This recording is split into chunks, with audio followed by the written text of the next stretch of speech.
આ જ ચમરબંધી મંત્રીએ એવું કીધેલું, કોઈ ચમરબંધીને પકડવામાં નહીં આવે. હું અહીંથી તમારા માધ્યમથી ડિમાન્ડ કરું છું કે તમારામાં તાકાત હોય અને તમે જો દલિત, ગરીબ, વંચિત, શોષિત, ખેડૂત અને આદિવાસી વિરોધી માનસિકતા ન ધરાવતા હો તો એનું સરઘસ કાઢો ભાઈ. અમરેલીમાં જ એનું સરઘસ કાઢવું જોઈએ તમારે. પણ મને પૂરો વિશ્વાસ છે કે ચમરબંધી મંત્રી એના લુખ્ખા ગુંડાઓને ક્યારે હેરાન નહીં કરે, ક્યારે જેલમાં નહીં કરે. આજે આમ આદમી પાર્ટી, સમગ્ર આમ આદમી પાર્ટીની ટીમ આ કૃત્યને વખોડે છે. આપણે આઝાદ દેશમાં રહીએ છીએ જ્યાં તમામ સન્માનીય છે, તમામ જ્ઞાતિ જાતિ ધર્મના લોકો પણ સન્માનીય છે. ક્યારેય કોઈની ઉપર ટિપ્પણી ન કરી શકાય જ્ઞાતિ જાતિની. ત્યારે ભાજપની આ માનસિકતા છતી થઈ છે.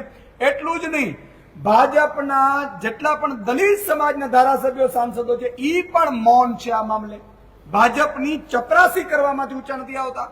તમે જુઓ, આદિવાસી સમાજમાં પણ જયારે અત્યાચાર થાય, આદિવાસી સમાજને અવાજને જેલમાં નાખી દેવામાં આવે ત્યારે આદિવાસી સમાજનો ભાજપનો નેતા પણ માત્ર દલ્લો બની રહે છે, એ પણ અવાજ નથી ઉઠાવતો.